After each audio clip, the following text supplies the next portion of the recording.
Friends அனைவருக்கும் வணக்கம். Welcome to வசந்தம் இல்லம். இன்னைக்கு நீங்கள் பார்க்க போகிறது விலாகு.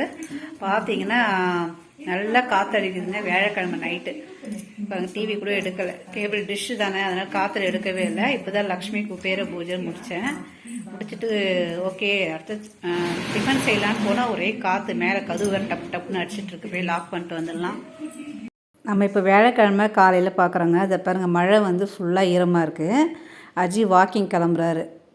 அவர் மழை வந்தாலும் எது வந்தாலும் அவர் வாக்கிங் போயிடணும், இல்லைன்னா கத்திகிட்டே இருப்பான். என்னோடய ஹஸ்பண்ட் தான் கூப்பிட்டு போவாங்க.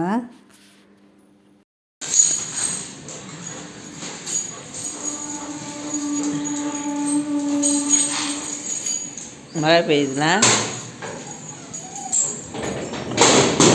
மணி ரெடியாக இருக்காம்மா.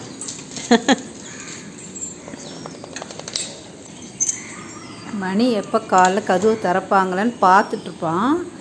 வாசல்லே படுத்துட்ருப்பான். காலைல எழுந்தோன்னு ஒரு பிஸ்கட் சாப்பிட்டு அஜி கூடயே வாக்கிங் போவார் அவரும். அதேமாதிரி ஈவினிங் நைட்டு வந்து என் ஹஸ்பண்ட் கூப்பிட்டு போவார். அப்போயும் போவான் கூடவே.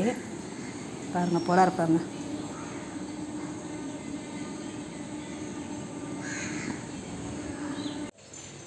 மாடிக்கு போகலாம்.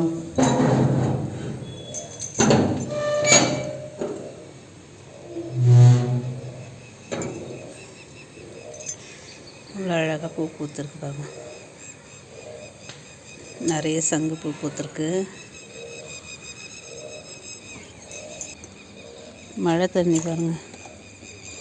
பூஜை பாத்திரம்லாம் கழுவ யூஸ் பண்ணிப்பேன்.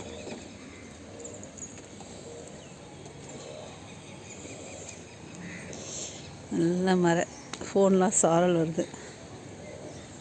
மழை பெய்யுது. மழை வரும்போது நான் மேலே எடுத்தது மாடியில் போயிட்டு பாருங்கள், ஃபுல்லாக மாடி ஃபுல்லாக ஈரமாகிடுச்சு. ஆனால் செடியெலாம் நல்லா இருக்குது. அதேமாரி பார்த்திங்கன்னா ட்ரம் கரெக்டாக நான் க்ளீன் பண்ணி வச்சேன் லாஸ்ட் வீக் தான். பார்த்திங்கன்னா ட்ரம்மில் வந்து மழை தண்ணி இருக்குது. இந்த தண்ணி வந்து பார்த்திங்கன்னா பூஜை பாத்திரம் கழுவுறதுக்கு வச்சுப்பேன். ஏசி தண்ணி. என்ன பண்ணுறீங்க? என்ன அஜுக்குட்டி? யார் வரா கீழே பார்க்குறேன்? டேடியா? நேற்று ஈவினிங்க பாருங்கள், நல்லா ஒரு 7 மணி இருக்கும். சரியான காற்று. துளசி செடியை வீட்டுக்குள்ளே லாக் பண்ணி வச்சுருக்கேன். கேட்டெல்லாம் எப்படி ஆடுது பாருங்கள்.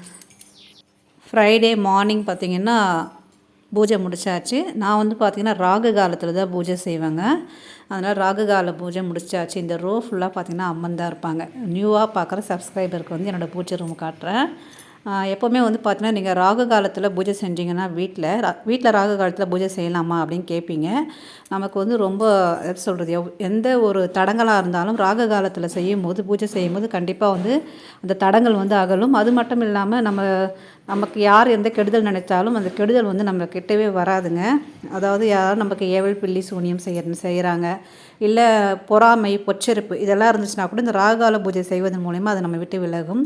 ஓகே ஃப்ரெண்ட்ஸ், வாங்க நம்ம இன்றைய சேமிப்பு பார்க்கலாம். இன்றைய சேமிப்பு பார்த்திங்கன்னா 60 ருபீஸ் போட்டிருக்கேன். நவம்பர் மாத சேமிப்பு பார்த்திங்கன்னா 1ஆம் தேதியிலேருந்து இன்றைக்கி 4ஆம் தேதி 100லேருந்து 150 ரூபா வரைக்கும் போடலான்னு சொல்லிட்டு ஃபிக்ஸ் பண்ணியிருக்கேன்.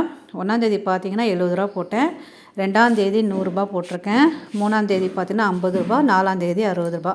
நீங்களும் சேமிப்ப ஆரம்பிச்சிட்டிங்களா ஃப்ரெண்ட்ஸ்? எவ்வளோ அமௌண்ட் போட்டிருக்கீங்க சொல்லுங்கள். ஆல்ரெடி அதில் வந்து காயின் இருக்கும். மார்னிங்கில் வாய்ஸ் ஓவர் கொடுத்தாலே அக்கம் பக்கம் சத்தம்லாம் கொஞ்சம் கேட்குது. கொஞ்சம் அட்ஜஸ்ட் பண்ணிக்கோங்க ஃப்ரெண்ட்ஸ். நீங்களும் வந்து சிறு சேமிப்பு செய்யுங்க. உங்களால் வந்து 100 ரூபாலேருந்து 150, அதாவது 10 ரூபாலேருந்து 150 ரூபா எடுத்து வைக்க முடியலனாலும் தினமும் 10 ரூபா வைங்க. கண்டிப்பாக அதுவும் வந்து பார்த்திங்கன்னா உங்களுக்கு ரொம்ப யூஸ்ஃபுல்லாக இருக்கும். இப்போ எடுத்து வச்சுட்டேன். ஒரு சப்ஸ்கிரைபர் நேற்று கேட்டிருந்தாங்க. என்னோடய ஹஸ்பண்ட் வந்து பார்த்திங்கன்னா 500 ரூபா கொடுக்குறாரு. அந்த 500 ரூபாவை நான் எப்படி சேமிக்கிறதுன்னு கேட்டிருந்தீங்க. நீங்கள் அந்த 500 ரூபா பார்த்திங்கன்னா போஸ்ட் ஆஃபீஸில் ஆர்டி கட்டுங்க. 3 இயர்ஸ் 5 இயர்ஸ் 1 இயர் கூட இருக்குது. அதுமாதிரி கட்டினீங்களா பேங்க்கில் ஒரு போஸ்ட் ஆஃபீஸ் கட்டினீங்கன்னா உங்களுக்கு வந்து அந்த காசு நீங்கள் கையில் வச்சுட்டு இருந்தீங்கன்னா அப்படியே தான் இருக்கும். ஸோ நீங்கள் பேங்க்கில் கட்டும்போது உங்களுக்கு அது வந்து மெச்சூரிட்டி தொகையோடு வட்டியோடு வரும் ஃப்ரெண்ட்ஸ். நவம்பர் மாத செலவு நீங்கள் செய்கிற செலவெல்லாம் எழுதி காட்டுங்கன்னு சொல்லிட்டு ஒரு சப்ஸ்கிரைபர் கேட்டிருந்தாங்க. தினமும் செய்கிற செலவு 1ஆம் தேதி வந்து பார்த்திங்கன்னா பால் காய்கறி தான் வாங்கியிருக்கேன். பால் 30 ரூபா, காய்கறி வந்து 400 ரூபா. பால் வந்து பார்த்திங்கன்னா வீட்டுக்கிட்ட வாங்கினா கொஞ்சம் விலை அதிகமாக இருக்கும். ஸோ வந்து 28 ரூபா பால் 2 ரூபா 1 ரூபா வச்சு தான் விற்பாங்க. 2ஆந்தேதி செலவு. 3ஆந்தேதி செலவு வந்து பார்த்திங்கன்னா பால், பூ வாங்கினேன். ஏன்னா வந்து வியாழக்கிழமை வெள்ளிக்கிழமைக்காக பூ வாங்கியிருக்கேன் 50 ரூபாய்க்கு. அப்புறம் எலுமிச்சப்பழம் வீட்டுக்கிட்டே ஒரு அம்மா எடுத்துகிட்டு வந்து தருவாங்க. 3 பழம் 10 ரூபான்னு மொத்தமாக வாங்கி வச்சுப்பார் 1 வீக்குக்கு. அடுத்தது 4ஆந்தேதி வந்து பார்த்திங்கன்னா இன்றைக்கி பாலும் பழம் வாழைப்பழம் வந்து 1 டசன்.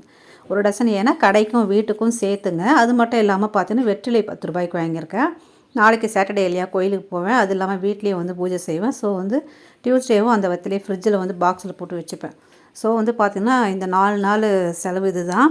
இனிமேல் நான் உங்களுக்கு தினமும் வந்து என்னென்ன செலவு பண்ணேன்னு எழுதி காட்டுறேன் ஃப்ரெண்ட். நாம் தினமும் ஆகிற செலவை இந்தமாரி வந்து எழுதி வைக்கும்போது நமக்கு வந்து எவ்வளோ செலவு பண்ணுறோம், இன்றைக்கி எவ்வளோ செலவு ஆகிருக்கு அப்படின்ற ஒரு ஐடியா கிடைக்கும். எதெல்லாம் நம்ம சேமிக்க முடியும், இந்த செலவுலேருந்து எதை குறைக்கலாம் அப்படின்ற ஐடியாவும் நமக்கு கிடைக்கும் ஃப்ரெண்ட்ஸ். அதனால தான் ஒரு நோட்டு போட்டு நான் அதுமாதிரி பார்த்தீங்கன்னா ரைட் பண்ணி வச்சுப்பேன். நீங்களும் இந்தமாதிரி எழுதி வச்சுட்டே வாங்க. கண்டிப்பாக உங்களுக்கும் வந்து பார்த்திங்கன்னா எவ்வளோ செலவாகுது தினமுன்றது தெரிஞ்சுப்பீங்க. இது மட்டும் இல்லாமல் மளிகை சாமான், நான்வெஜ்ஜு இதெல்லாம் வந்து பார்த்திங்கன்னா அதுவும் நம்ம வந்து ரைட் பண்ணணும். நான் இந்த வாரம் பார்த்திங்கன்னா நான்வெஜ் செய்யலை. ஸோ அதனால் வந்து பார்த்திங்கன்னா எழுதலை அதை. ஓகே ஃப்ரெண்ட்ஸ், இன்னும் என்னென்ன செலவு ஆகுது இந்த மாதம் சொல்லிட்டு நான் எழுதும் போதெல்லாம் உங்களுக்கு வந்து தினமும் வந்து ஆகிற செலவு எழுதுகிறேன். நீங்களும் அதுமாதிரி எழுதி வைங்க. அப்போ தான் பார்த்தீங்கன்னா நம்ம எவ்வளோ செலவு செய்கிறோம், எவ்வளோ செலவாகுது அப்படின்றது நமக்கும் தெரியும். ஸோ நமக்கு தேவையில்லாத செலவாக இருந்தால் நம்ம அதை குறைச்சிக்கலாம். எலுமிச்சை பழமே 40 ரூபா போட்டிருக்கேன்னு பார்த்தீங்கன்னா எங்கள் வீட்டுக்கிட்ட ஒரு அம்மா வந்து பார்த்தீங்கன்னா 3 பழம் 10 ரூபா எடுத்துகிட்டு வருவாங்க. 2 வீக்ஸ் வாங்கி வச்சுக்கலாம். கோயிலுக்கு போவோம். ஸோ கோயிலுக்கு போகும்போது ஹஸ்பண்ட் வந்து ஃப்ரைடேனா கோயிலுக்கு போவார். ஸோ கோயிலுக்கு எடுத்துகிட்டு போவாங்க. அதுக்காக தான் வாங்கியிருக்கேன். நீங்கள் வந்து 2 பழம் வாங்கிக்கலாம். 3 10 ரூபா அதுமாதிரி இருக்கும். அதுமாதிரி நீங்கள் வாங்கி யூஸ் பண்ணிக்கலாம் ஃப்ரெண்ட்ஸ். இந்த முறையில் தான் பார்த்தீங்கன்னா நான் வந்து சிறு சேமிப்பு செய்கிறது, என்னுடைய அதாவது வரவு செலவு எப்படி எழுதி வச்சுக்கிறது, அதெல்லாம் இந்த முறை தான் நான் ஃபாலோ பண்ணுறேன். நீங்களும் வந்து பார்த்தீங்கன்னா இதுமாதிரி நோட்டு போட்டும் நீங்கள் ரைட் பண்ணலாம். அப்படி இல்லைனா கேலண்டரில் இருந்ததுன்னா நமக்கு அந்த நோட்லாம் போட்டு எழுத எங்கே டைம் இருக்குது, ஒர்க் பண்ணுறோம், வேலைக்கு ஓடுறோம் அப்படின்னு வச்சிங்கன்னா கேலண்டரில் பார்த்தீங்கன்னா நம்ம அன்னன்றைக்கி ஆகிற செலவு வந்து அந்தந்த டேட்டுக்கு நேராக நம்ம எழுதி வச்சுட்டு வரலாம். ஒர்க் பண்ணுறவங்களுக்கு பார்த்திங்கன்னா டைமே இருக்காது இல்லையா, காலைல வேலைக்கு போவாங்க வருவாங்க, ஈவினிங் வீட்டு வேலையே அவங்களுக்கு கரெக்டாக இருக்கும். ஸோ அவங்களுக்கு சொல்கிறேன், நம்ம வீட்டில் ஹவுஸ் ஒய்ஃபாக இருந்தால் நீங்களும் அந்த முறையை பயன்படுத்தலாம். இல்லை எனக்கு டைம் இருக்குன்னா நீங்களும் எழுதி வச்சுக்கோங்க ஃப்ரெண்ட்ஸ். ஸோ இதேமாரி சின்ன சின்ன முறையில் தான் வந்து பார்த்திங்கன்னா நம்ம வந்து சேமிப்பை கற்றுக்கணும். நிறைய பேர் வந்து எனக்கு நல்ல சப்போர்ட்டாக இருக்கீங்க. அதெல்லாம் நிறைய நியூ சப்ஸ்கிரைபர் வரீங்க. உண்மையிலே ரொம்ப சந்தோஷமாக இருக்குது ஃப்ரெண்ட்ஸ். உங்களுடைய சப்போர்ட் இல்லாமல் பார்த்திங்கன்னா நம்ம வந்து சேனலை நடத்தவே முடியாது. அவங்க எல்லாருக்குமே நன்றி ஃப்ரெண்ட்ஸ். அது மட்டும் இல்லாமல் நம்ம சேனல் வந்து ஃபஸ்ட் டைம் இப்போ தான் பார்க்குறீங்கன்னா மறக்காமல் சப்ஸ்கிரைப் பண்ணுங்கள், பெல் ஐக்கானை கிளிக் பண்ணுங்கள், அப்படியே ஆல்ன்ற பட்டனே ப்ரெஸ் பண்ணுங்கள். அப்போ தான் நான் போடுற வீடியோலாம் உங்களுக்கு நோட்டிஃபிகேஷனில் கரெக்டாக வந்து சேரும் ஃப்ரெண்ட்ஸ். ஓகே ஃப்ரெண்ட்ஸ், இவ்வளோ நேரம் இந்த பதிவை பார்த்ததுக்கு, எனக்கு சப்போர்ட் பண்ணதுக்கு ரொம்ப நன்றி ஃப்ரெண்ட்ஸ். ஒரு லைக் ஒரு கமெண்ட் கொடுத்துருங்க. நாளை வந்து பார்த்திங்கன்னா வேறு ஒரு மணி சேவிங் டிப்ஸோடு நான் உங்களை சந்திக்கிறேன். Okay friends, thank you, take care, பாய்.